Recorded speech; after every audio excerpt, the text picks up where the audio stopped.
Good morning to you. 21 minutes past 8.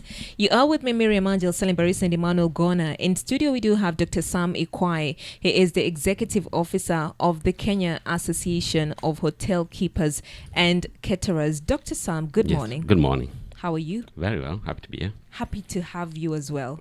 Thank you. Last time I saw you was at the Uganda, how do you call it? Cultural Exhibition. Oh, you were there? Yes, I was. I didn't see. It was dark, so it you was. all looked like Ugandans. Yeah.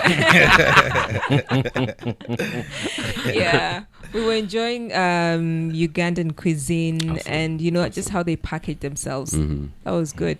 They are big and do everything in a big way, and I think it's a fantastic country. Looking at ESC and our brotherhood, I think we should be able to grow this regional integration and cooperation. I think we can do more by looking inward, looking at ESC, Uganda, Rwanda, Burundi, and the neighboring countries as a source market. Yeah.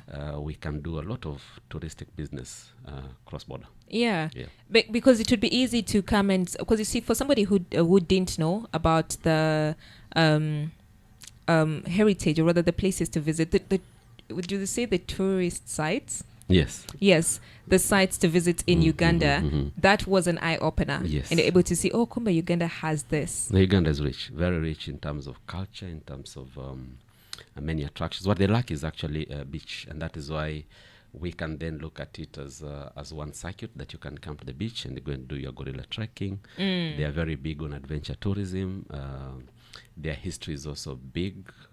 Idi Amini, the martyrs. Their culture has actually been preserved, and I think there's so much we can learn from that preservation, conservation of culture. Yeah. Yes. Would we get to a space where now we're doing that kind of exchange? Because it felt like now they came to Kenya to talk about what they're offering. Yeah. And then so now do we also as Kenyans get to go to Uganda and share? And when you're talking about EAC, we can have a space where we interact, like we exchange, we talk about what we're offering in Kenya, what you're offering in Burundi, in Tanzania.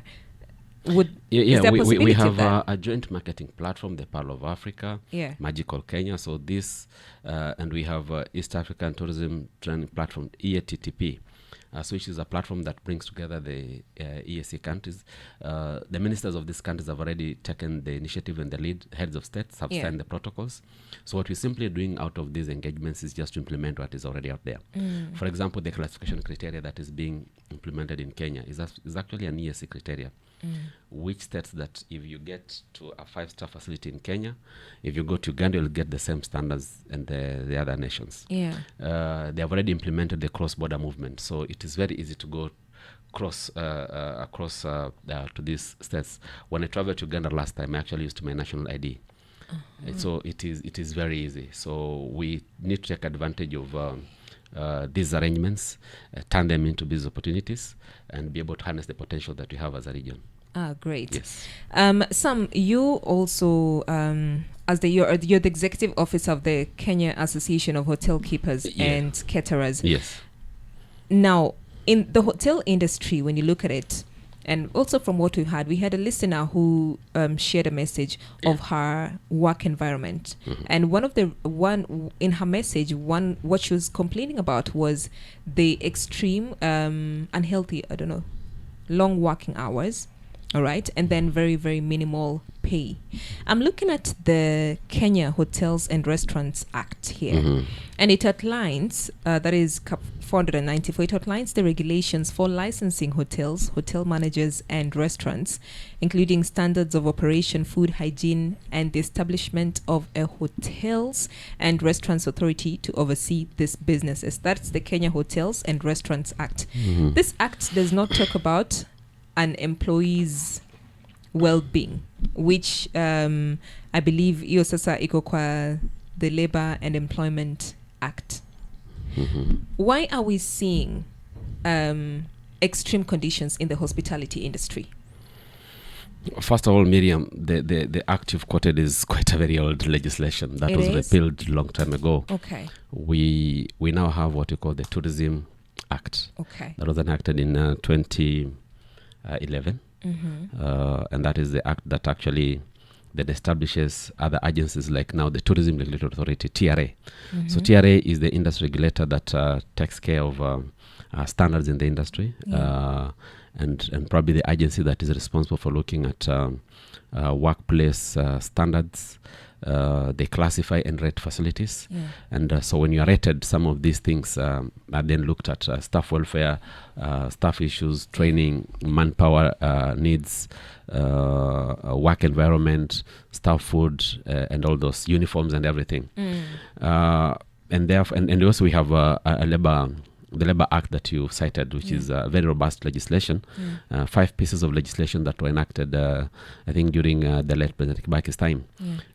These were very progressive pieces of legislation that actually brought a lot of good things to the Kenyan worker. It's the first time we're getting a lady who is probably pregnant will probably go on a 3 months maternity leave and still don't lose your annual leave, and many other things that were goodies to and transformative in a way to the Kenyan worker. As an association, we have a very robust collective bargaining agreement, CBA, which we have negotiated between ourselves as hotel keepers and the union Kudeha. And part of the things that are contained in this CBA are actually working hours. And it is very robust in the sense that we have very good mechanisms to address labor disputes. And therefore, if a hotel is a member of the Association of Hotel Keepers, we abide by this code of conduct, which is very binding. And we don't talk about extreme working labor hours, working hours. And the CBA addresses a lot of issues that probably will affect an employee in the workplace. And if an employer breaches any of these provisions, then we have a mechanism of addressing the dispute. We call this the Cost Dispute Committee. This is a committee that sits every month, composed of seasoned human resource managers from the industry, chaired by a hotel manager, and the other party are the union representatives from the branches. So we sit and arbitrate when matters come from the shop level and there's a dispute, and if an employer fails to pay as per the CBA, if you breach, if there's a dispute that then is not sorted out at the shop level, can actually be escalated to the CDC. And when we sit on a monthly basis, we do arbitration, we do investigations, and in 99% of the cases that have been arbitrated at the CDC, if an employer or employee is not happy, can then proceed, because that is the beauty of the labor laws in the country, that you can actually file a dispute at different levels. You can go to the High Court, you can go to the Labor Court, you can go to the CDC where we sit. And so if a matter, 99% of the matters that we've been able to arbitrate, if somebody is not happy and escalated them, 99% of the times our rulings at the CDC have actually been upheld by the industrial court. So you have those mechanisms. Now, challenge is, let's look at the industry. The industry is very wide. The industry regulator probably has not had very good capacity to be able to legislate and regulate this industry. And regulatory issues are far and wide. Remember, this is a new agency that was just created after the new Tourism Act. The tourism industry initially was regulated by many pieces of legislation. You see, we are in trade. We are also under public health. We are in environment. It's a sector that touches on everything, just like a hotel runs. A hotel is like a supermarket, really. We don't sell chicken. We don't sell sodas. We render service. So we are like a supermarket. We go to the manufacturer of the beer, bring the beer. Go to the manufacturer of somebody who does the beds, bring the beds. Somebody who does chicken to bring the chicken. We put this together and render the service. And therefore, as an industry, then there are a lot of gaps. And therefore, if there's anybody who is not in the association of the hotel keepers, probably then they're not regulated, because we are not government, we are private sector. And if a hotel is not a member of the association, then probably you'll get a manager, an owner, director who is practicing his business in his own way. And probably that is where then you'll get these sort of cases like the lady you've made reference to. Unfavorable work environment, poor pay, but the nature of our work is such that we are highly labor intensive, so we must appreciate that fact. You have to work for long hours. Many times you'll go to sleep when the last guest has gone, because we are people industry. It's not like machines. You switch off or you can automate and then it will work on itself. Currently, you still need somebody to bring you food. You still need somebody to make your bed. You still need somebody to take care of you when you arrive late at the hotel. So the nature of our work is such that we need people to be there throughout to be able to render some of these services. Probably in the future, looking at the transformations that we're experiencing in the sector, AI, robotics, and other things that are going to drive the industry. These are things that probably will happen in the future. But currently, we must be able to have people. And now, looking at the industry again, the cost of labor is expensive for the tourism industry. For example, if you look at ordinarily what you'll be spending at home and look at how your costs are, you have to say you want to make breakfast. So cost your breakfast, your food, your milk, your bread, your everything. You still need to sleep, and you need still comfort, and you need electricity, and you need security, and then put a markup to it. Now, that is how a hotel operates. And therefore, looking at the cost of doing business in Kenya is very expensive. And so probably you'll get some investors who have challenges in for you to cost it very well and probably make some little money. You will have to cut costs here and there. And so you found some investors probably having then people who work for slightly longer hours. And also we are in a sector that has a lot of people, because in an environment that people don't have jobs. So you probably get a feeling of people being exploited in the nature of what they do. But then now this is where the regulator comes in. This is where the labor officers come in. And people just being sensitive of their rights and being able to take this up. Now, you've talked so when we're looking at the long working hours, I would like to believe there has to be a balance, right? And my sister is in this industry, and there are times she tells me she gets into work at 3 p.m.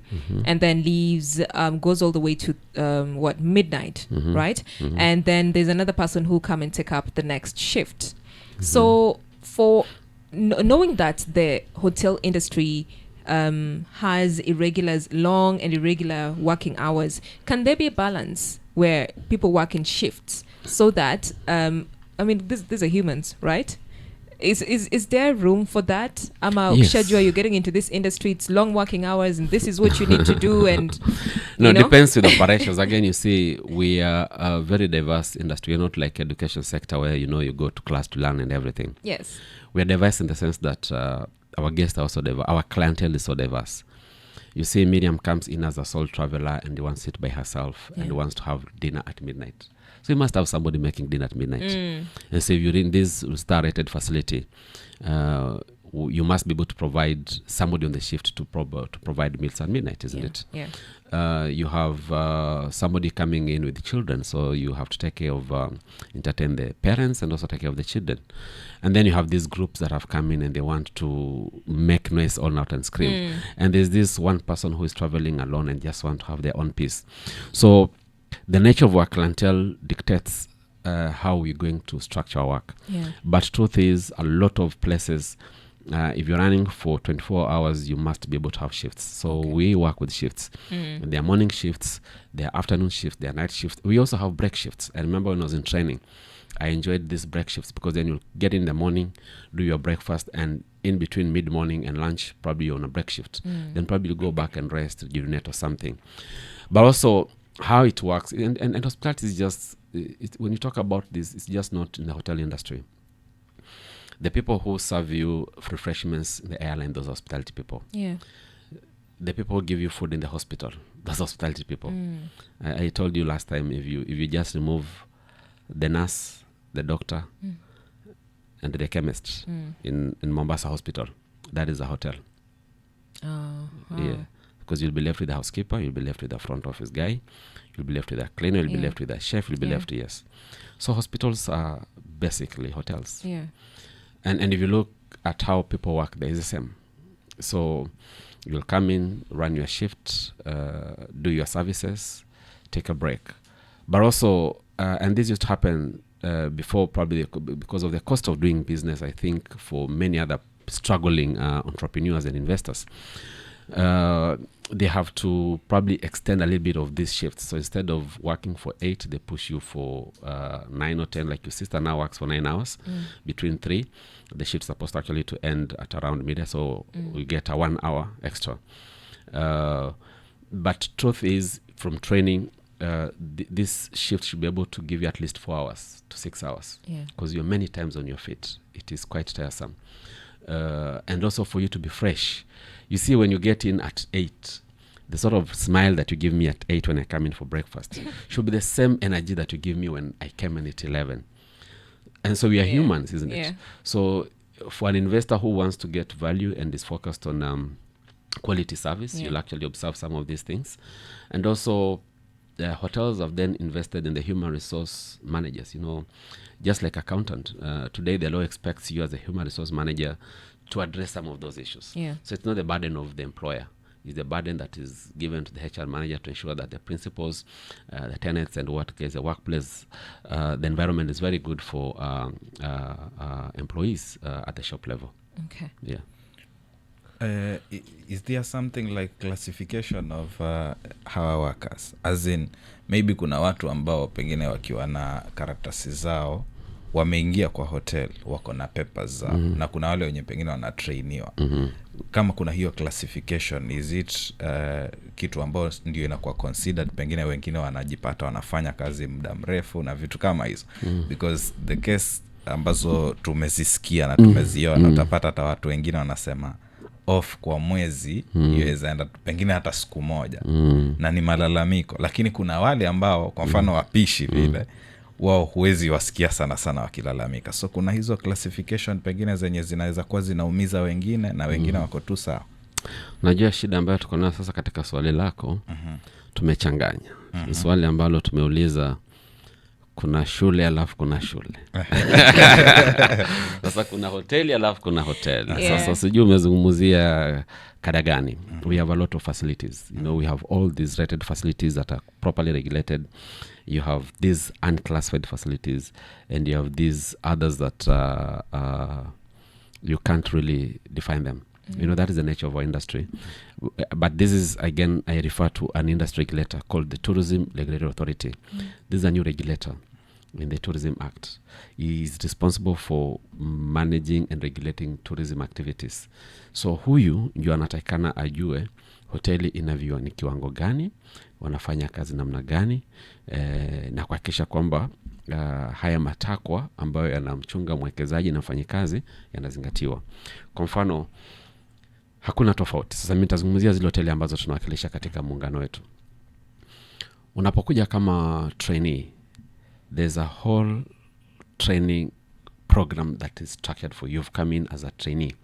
So you go through training, you'll go through this department, you'll work under supervisor. A report will be generated that is meant to ensure that you're actually going through training properly. So that is a training from school. We also have arrangements. For example, I talked about this last time.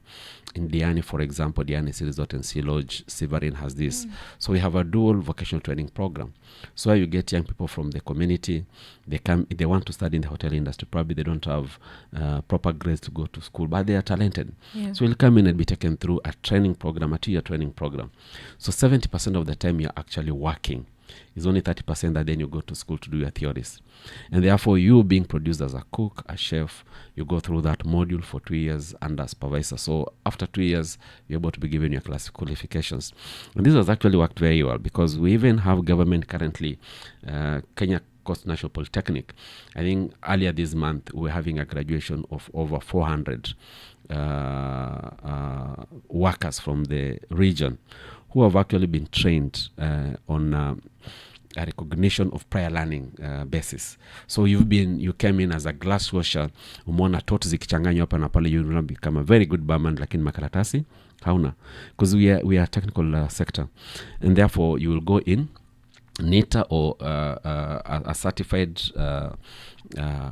organization like Kenya Coast National Polytechnic will then examine you and award you a recognition of prior learning. Then from there on, endelea na masomo yako. And so I don't think it is how you're classified. It is just the nature of weak regulatory environment where you find some facilities that are not within the association, because if you're within the association, I mean, we have a union system that works from the shop level. So you have union representatives among the employees and the workers. So pale kiwa kuna jambo ambalo limetokea, litaitishwa mkutano, litazungumziwa. Litastakiwa kama kesi, masaa ya kazi yamekuwa vibaya sana na nini na tunahitaji jambo fulani. Ikiwa a dispute will be recorded, kama kutakosa makubaliano kati ya employer na employee at the shop level, that will be escalated to the CDC as a dispute. So tutaketi tuisikilize. Kesi itakuja, tutasikiliza pande zote. Timu itatuma kufanya investigation, tutengeneza ripoti, irudi jadiliwe. Alafu tutasema employer umefanya makosa. Huyu ulimfuta vibaya. These work terms are not, you're not implementing the CBA. You are paying people under this mambo kama yale. Na huo ndio mpango ambao tuko nao kwenye association yetu. Daktari. Naam. Naelewa kwamba mkono wanachama kwenye association yenu. Naam. Now hawa ambao kwamba si wanachama ambao bado wana hotel zao, lakini hawako kwenye wanachama, lakini wenye wameajiriwa ni wa Kenya. I know kuna hiyo kwamba umtabanika kuweza kuingilia. Now that wewe uko na hiyo experience ya muda mrefu, hakuna chochote ambacho kwamba kinaweza kufanyika kwa mtu ambaye kwamba anafanya kazi kwenye hotel industry, lakini anapitia madhila ya kufanya kazi kwa muda mrefu. Mshahara wake ni huo ambao kwamba unabanwa kabisa, unaona huyu anafanya ili apate riziki.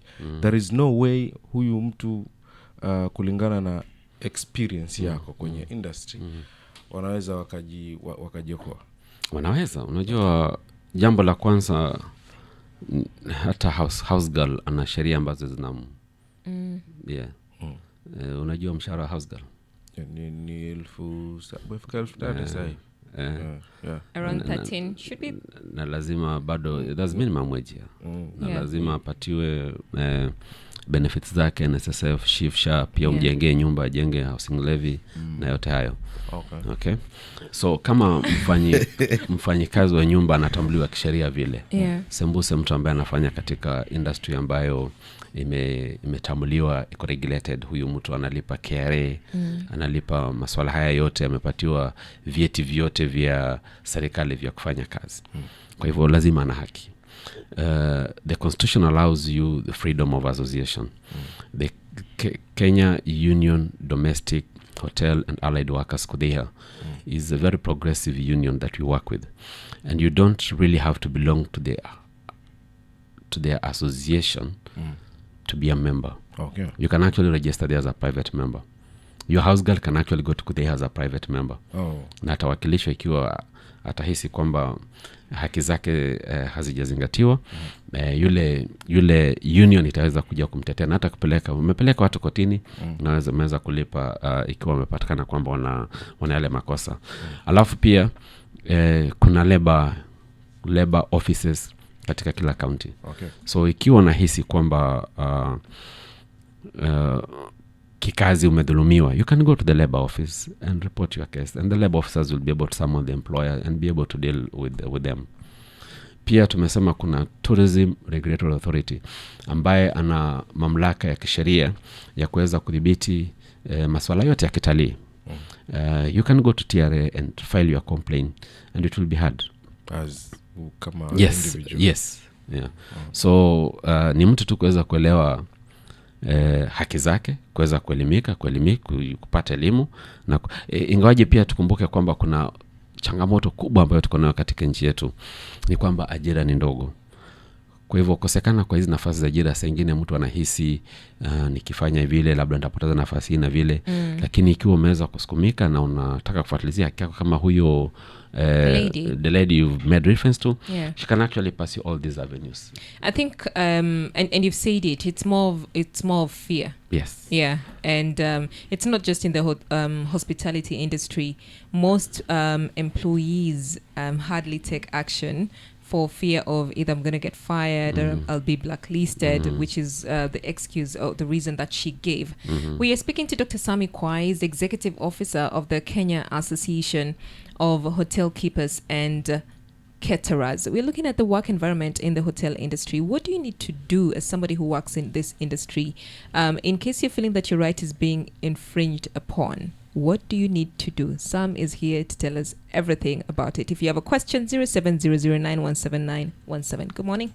And in studio, we have Dr. Sam Ikwae. He is the Executive Officer of the Kenya Association of Hotel Keepers and Caterers. We're looking at the work environment in the hospitality industry. What question do you have? 0700917917. Good morning. Good morning, Breakfast Club. Mimi Charles hapa kutoka Bamburi. There is 2 incidences. I've been following that conversation very keenly, and there's 2 incidences. One of the Indian who came into the kitchen and could be seen on the CCTV camera throwing away, causing a tantrum, insulting the workers, and then throwing away the fruits that had been prepared before over some disagreement of either the fruits being out there for too long. And then the second incident was one where there's an Indian threatening workers, of course, and that was also leaked online. And we can see that there's a trend and pattern where, yes, we acknowledge that there's foreigners who've invested in the hotel industries, and we appreciate it. But what I would want to know, for incidences like those, is there goodwill from the government to ensure that as much as we are inviting in foreign investors, that there is that ile mwananchi, like the needs for the mwananchis are well taken care of? Is there like a situation like that where the rights, where conducive working conditions for the Kenyan citizen are adhered to? And what are the consequences for any foreigner who mistreats Kenyan workers?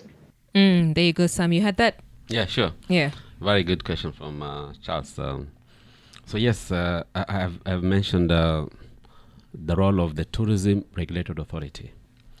So this is the body that regulates all activities in the industry. Yeah. It's a new parastatal that was established by the new Tourism Act in 2011. Yeah. Part of their mandate is actually workforce establishment, and it is the body that then awards certificates to expatriates coming to work. For example, the 2 cases the gentleman is making reference to have actually come to our notice. We are aware about the progress that has gone on into carrying out the investigations. Yeah. And the TRA said of this matter, reports have actually been done, and I think action has already been taken towards these particular cases. Once expatriates come in, the law explains who an expatriate is and how they are going to come in and how they are supposed to work. You're here for 2 years. You're supposed to have an understudy and many other host of issues that you need to observe as an expatriate. And so if you breach any of the provisions of your contract, then your contract can actually be terminated, and you can actually exit the country. So there is goodwill, I can say, and these have actually been observed in cases where expatriates have failed to observe some of these conditions. They have been met by certain consequences. However, you must also probably he has mentioned about a trend that is establishing. I think the concern we are now having as an industry is that it is not a good trend where we find Kenyans or foreigners having that sort of exchange in the workplace. It's not healthy for the workplace. It's not healthy for the environment, because remember, we have a lot of Kenyans working out there. Yes. We work as expatriates in other countries. We actually run, if you go to Dubai, if you go to some of these leading hotels, you will not go to 2-3 hotels without meeting a number of Kenyans in all the departments. So we must understand and appreciate that we are running the industry out there. It's only fair that we must be able to find a balance back home and be able to work with people who are coming in to give specialized skills and expertise in our operations, because the law also explains why and conditions under which an expatriate will be able to come. You must be lacking that skill back at home, and therefore we expect that TRA is going to up their game in addressing some of these things, tying the loose ends, so that we don't get a situation where you get people coming into work as expatriates in positions that Kenyans can actually do, but also just strengthening their capacity and their communication system, so that if there are any of these cases, and a clear follow-up of experts who are in the country, what they are doing, how they are doing it, so that the understanding who is supposed to be mentored by these expatriates when they leave, they can actually take over, so that you don't have a situation where you have expatriates every year coming in to do jobs and tasks that probably Kenyans will be able to do, because that's then what probably will be causing some of this resentment. Yeah. And I mean, I think it's human decency. Yeah. And just giving your fellow human being some sort of respect. Just because you've employed me doesn't mean that now you need to abuse me or address me in some type of way.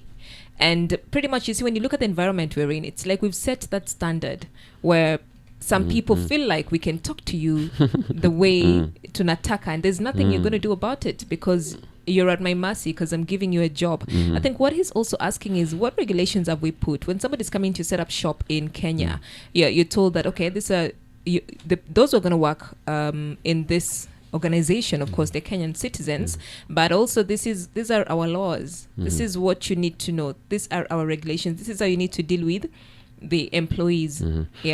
Actually, the regulations are there. Okay. Workforce regulations are there. Okay. You don't just come in. You actually apply. You go through a vetting process. You pay the requisite fees, and your returns are done by your employer annually. Okay. So there are systems. So probably if we got one or two, and that is how actually TRA came to follow up this matter that was reported in a hotel that probably the gentleman is making reference to, of where an Indian was caught on CCTV camera behaving as they did, and actually investigate the matter together with the tourism police, and actually I think some action has been taken, and we have progress on that particular matter. So TRA is working. That is to say, the regulations are working.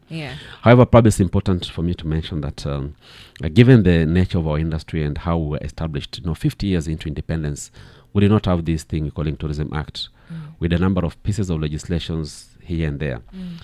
So in 2011, almost 50 years after independence, we then have our first Tourism Act, and that was something that is something that takes us back, because you remember, all through we've been the pinnacle of tourism. We've been up here as an industry. Rwanda, Uganda, and our neighbors are just coming up, and so probably ours, I say, developed by default. So what we've done from 2016. We embarked on a journey to establish a Tourism Professional Association, TPA. TPA is a professionals body similar to what you see with the Law Society of Kenya, Engineers Board, the body representing medical practitioners. Because we lacked this. We have a lot of associations, but all these are formations that represent the good interest of the investors. So as a profession, we have advanced. We have worked on a private members bill that is being supported by Honorable Mubunge from Matuga, Tandaza. We're hoping that this can come to Parliament very soon, so that when this bill is enacted, it will prescribe who is going to train as a tourism and hospitality professional. What are the minimum requirements of training, so that you don't get... Currently, our training is so haphazard. You have a degree for 4 years. You have degrees for 3 years. You have diplomas for 3 years. You have diplomas for 2 years. You have diplomas for 1 year. You have diplomas and certificates for 6 months. So that creates a challenge, particularly for the investors, because all these people are producing for the industry. So when you get all these masses coming in, it becomes difficult to even standardize your work environment. So once you structure your training as a profession, then you'll work with the training institutions, the university, just the way that professions have been structured. Who will train? What is the level of training? What is required of the trainer? And therefore, it is very easy for us then to package where you're going to work, because we understand what you can and what you can't. And that way we'll be able to bring order to the profession. And then some of these things will be sorted out. For example, for you to practice here as a lawyer, you go through Law Society. So we are saying for you to practice as an expert in tourism in future, once the law is in place, together with the TRA, you'll have to work through the professional organization, so that then we know who you are, what you're doing, how you're doing it, and everything, so that we bring professional discipline in their profession. Okay. Thank you so much, Dr. Sam. I believe kila mtu amejua. You can go and look at the Tourism Regulatory Authority. In case somebody has a complaint, I think that's the direction, right? Yes. You can lodge your complaint there. Yes. All right. We've been speaking to Dr. Sam Ikwae, Executive Officer of the Kenya Association of Hotel Keepers and Caterers. And of course, we've been looking at the working environment in the hospitality industry. Next, we have a counselor, a marriage counselor. Why are we seeing a rise in divorce cases? Ooh-wee. Hey, that and more coming up. Good morning.